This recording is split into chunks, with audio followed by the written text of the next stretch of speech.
ओम शांति। आज है 28 अप्रैल 2021 के साकार महावाक्य।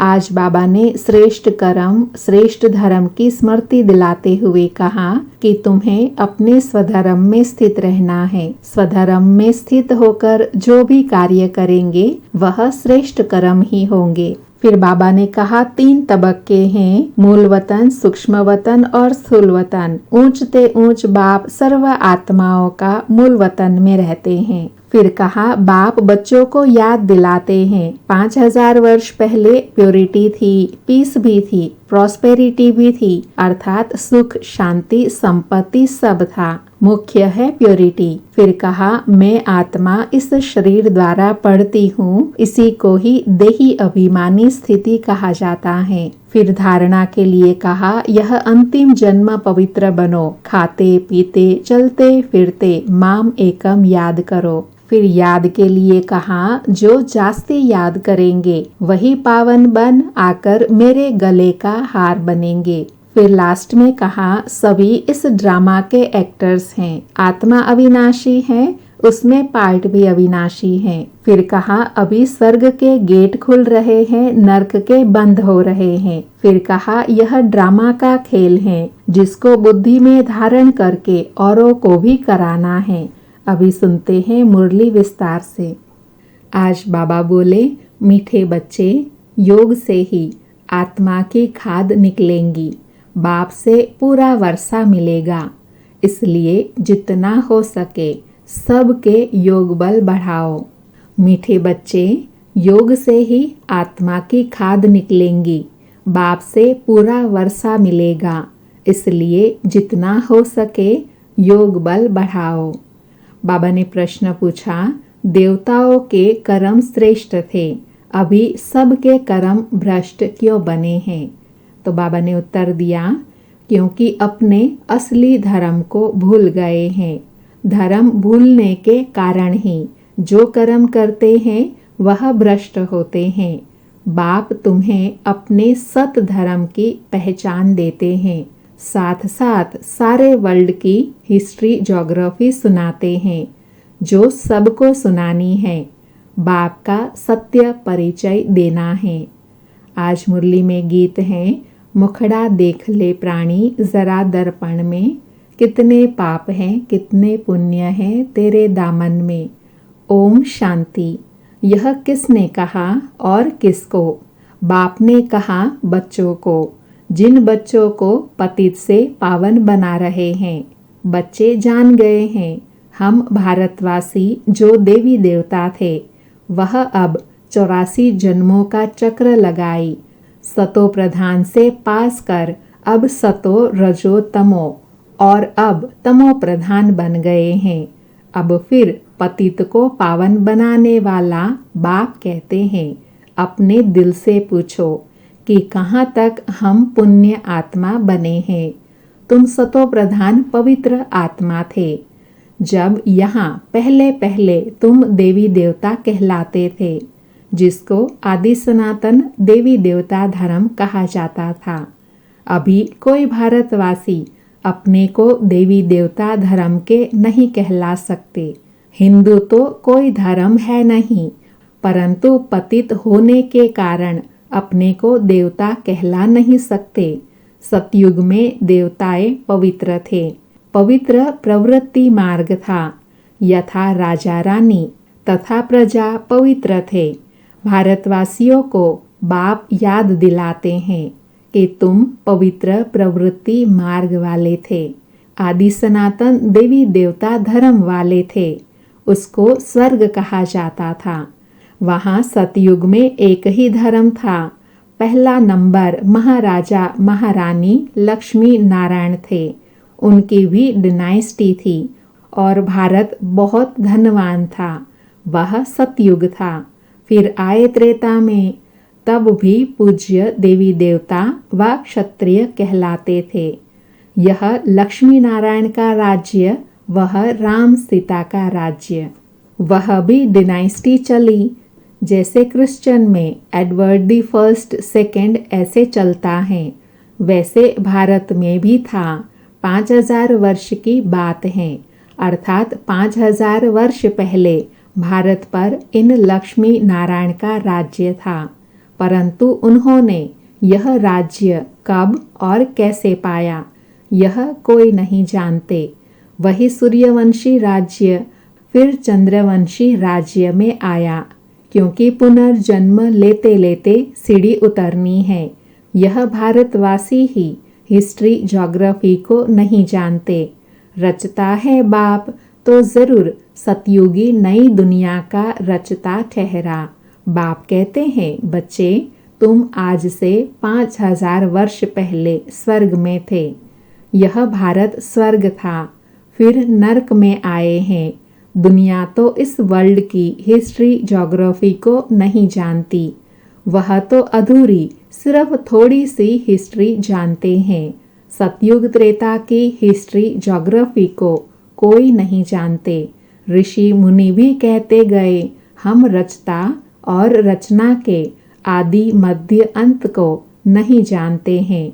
जाने भी कोई कैसे, बाप तुमको बैठ समझाते हैं।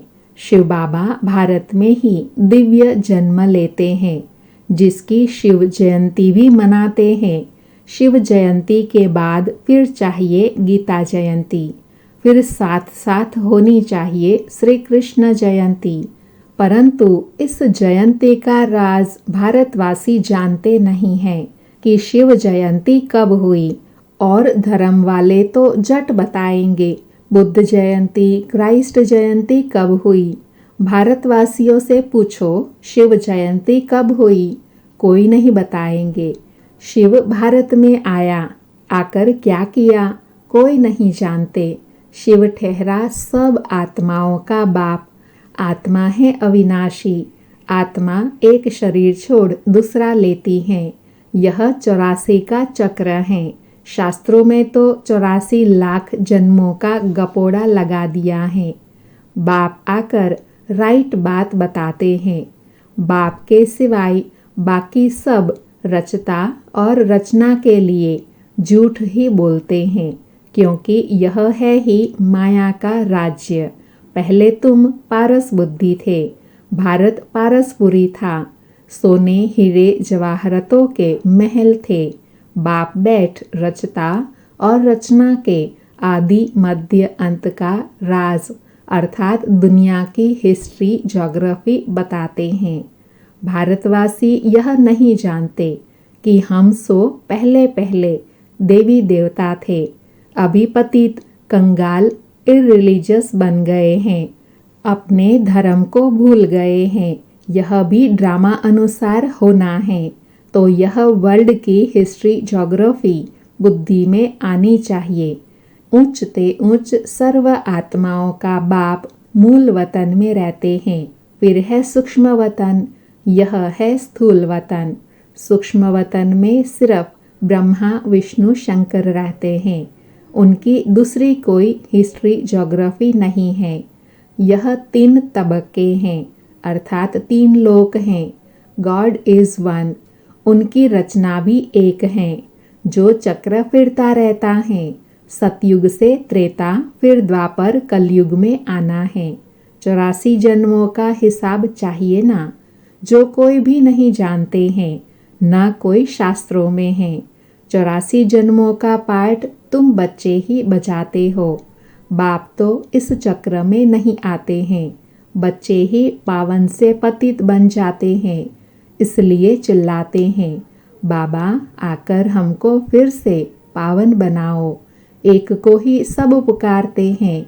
रावण राज्य में जो सब दुखी हो पड़े हैं, उनको आकर लिबरेट करो, फिर राम राज्य में ले जाओ। आधा कल्प है राम राज्य, आधा कल्प है रावण राज्य। भारतवासी जो पवित्र थे वही पतित बनते हैं। वाम मार्ग में जाने से पतित होना शुरू होते हैं। भक्ति मार्ग शुरू होता है। अभी तुम बच्चों को ज्ञान सुनाया जाता है, जिससे आधा कल्प 21 जन्मों के लिए तुम सुख का वर्षा पाते हो।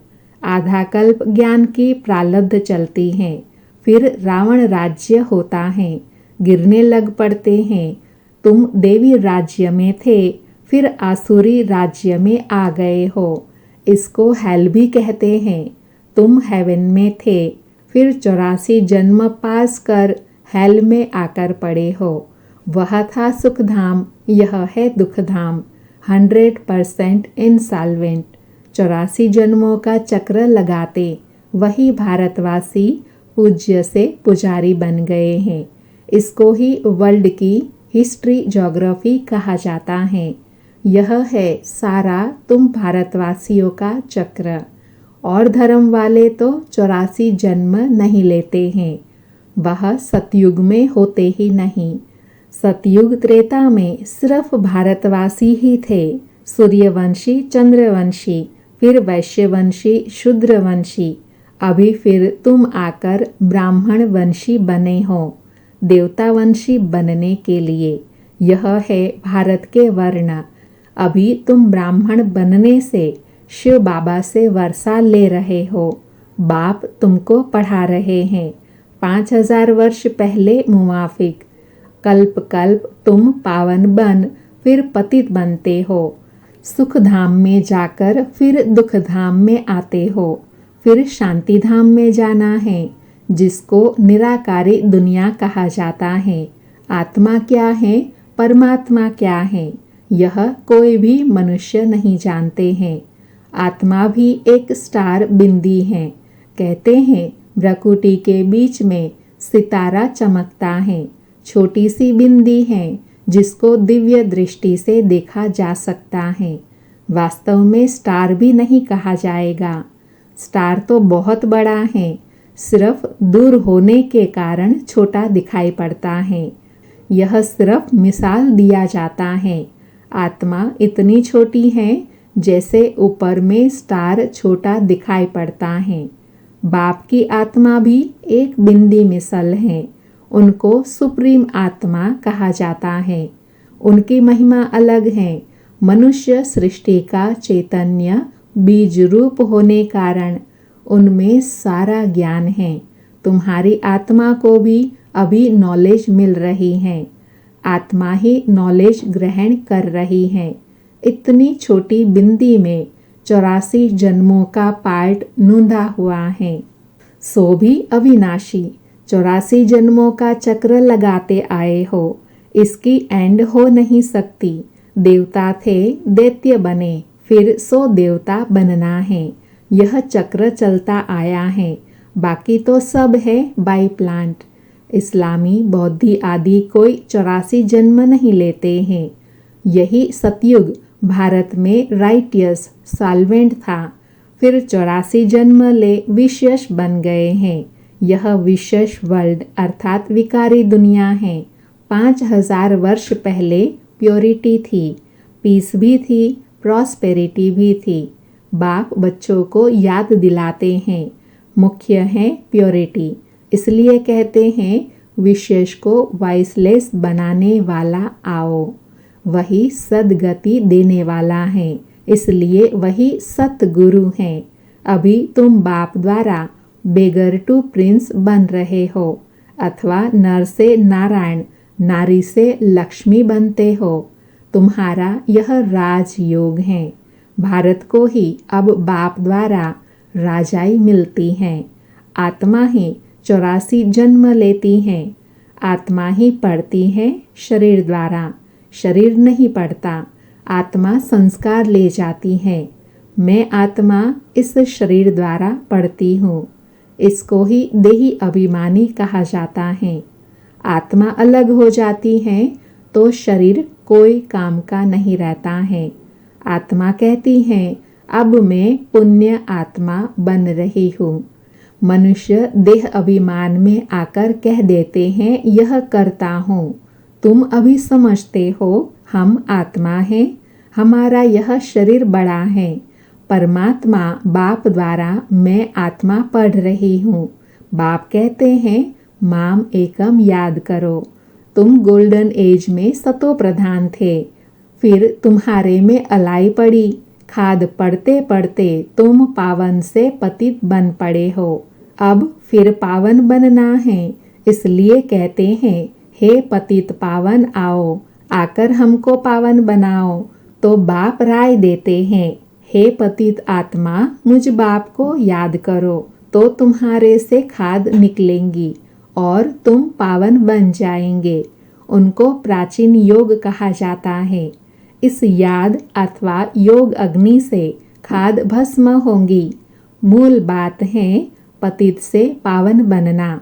साधु संत आदि सब पतित हैं। पतित बनने का उपाय बाप ही बताते हैं। माम एकम याद करो, यह अंतिम जन्म पवित्र बनो। खाते पीते चलते फिरते माम एकम याद करो, क्योंकि तुम सब आत्माओं का अर्थात आशिकों का माशुक मैं हूँ। तुमको हमने पावन बनाया था, फिर पतित बने हो। सभी भक्तियाँ आत्माएं आशिक हैं। माशुक कहते हैं कर्म भी भल करो। बुद्धि से मुझे याद करते रहो तो विकर्म विनाश होंगे। यह मेहनत है। तो बाप को याद करना चाहिए ना, वर्षा पाने के लिए। जो जास्ती याद करेंगे उनको वर्षा भी जास्ती मिलेगा। यह है याद की यात्रा। जो जास्ती याद करेंगे वही पावन बन आकर गले का हार बनेंगे। सभी आत्माओं का निराकारी दुनिया में एक सिजरा बना हुआ है, जिसको इनकॉर्पोरियल ट्री कहा जाता है, अर्थात निराकारी आत्माओं का झाड़ कहा जाता है। यह है कॉर्पोरियल ट्री अर्थात साकारी दुनिया का वृक्ष। निराकारी दुनिया से सबको नंबरवार आना है, आते ही रहना है। झाड़ कितना बड़ा है। आत्मा यहाँ आती है पार्ट बजाने। जो भी सब आत्माएं हैं सभी इस ड्रामा के एक्टर्स हैं। आत्मा अविनाशी है, इसमें पार्ट भी अविनाशी है। ड्रामा कब बना यह कह नहीं सकते, यह चलता ही रहता है। भारतवासी पहले पहले सुख में थे, फिर दुख में आए, फिर शांति धाम में जाना है, फिर बाप सुख धाम में भेज देंगे। उनमें जो जितना पुरुषार्थ करे उच्च पद पाए। बाप किंगडम स्थापन करते हैं, उनमें पुरुषार्थ अनुसार राजाए में पद पाएंगे। सतयुग में तो जरूर थोड़े मनुष्य होंगे। आदि सनातन देवी देवता धर्म का झाड़ छोटा है, बाकी सब विनाश हो जाएंगे। यह आदि सनातन देवी देवता धर्म स्थापन हो रहा है, अर्थात स्वर्ग के गेट खुल रहे हैं। 5000 वर्ष पहले भी इस लड़ाई के बाद स्वर्ग की स्थापना हुई थी। अनेक धर्म विनाश हो गए थे। इस लड़ाई को कहा जाता है कल्याणकारी लड़ाई। अब नर्क के गेट खुले हैं, फिर स्वर्ग के गेट खुलेंगे। स्वर्ग के द्वार बाप खोलते हैं, नर्क के द्वार रावण खोलते हैं। बाप वर्षा देते हैं, रावण श्राप देते हैं। यह बातें दुनिया नहीं जानती। तुम बच्चों को समझाता हूँ। एजुकेशन मिनिस्टर भी बेहद की नॉलेज चाहते हैं, सो तो तुम ही दे सकते हो, परंतु तुम हो गुप्त, तुमको पहचानते ही नहीं हैं। तुम योग बल से अपनी राजाई ले रहे हो। लक्ष्मी नारायण ने यह राज्य कैसे पाया सो तुम जानते हो। इसको कहा जाता है ऑस्पिशियस कल्याणकारी युग, जबकि बाप आकर पावन बनाते हैं। कृष्ण को तो सभी बाप नहीं कहेंगे, बाप निराकार को कहा जाता है। उस बाप को याद करना है, पावन भी बनना है। विकारों को जरूर छोड़ना पड़े। भारत वाइसलेस सुखधाम था, अब विशेष दुखधाम है।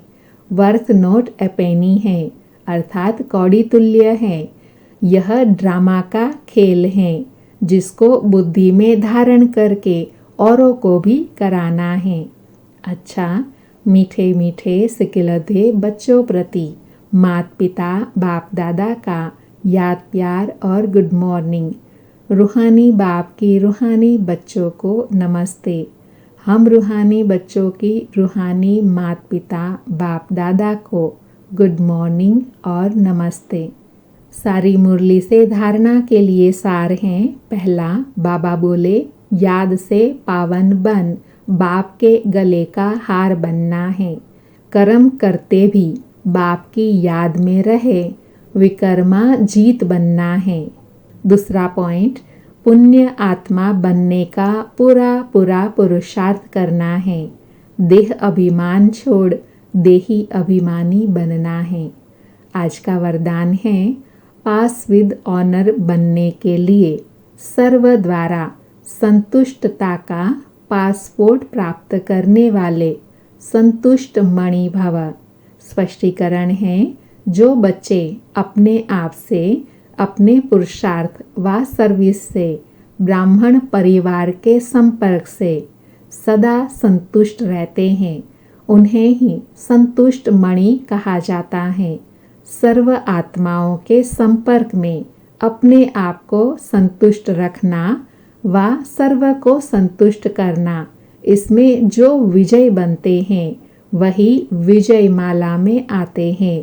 पास विद ऑनर बनने के लिए सर्व द्वारा संतुष्टता का पासपोर्ट मिलना चाहिए।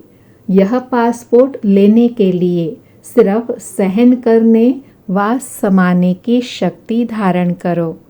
आज का स्लोगन है, रहम दिल बन, सेवा द्वारा निराश और थकी हुई आत्माओं को सहारा दो। रहम दिल बन, सेवा द्वारा निराश और थकी हुई आत्माओं को सहारा दो। अच्छा, ओम शांति।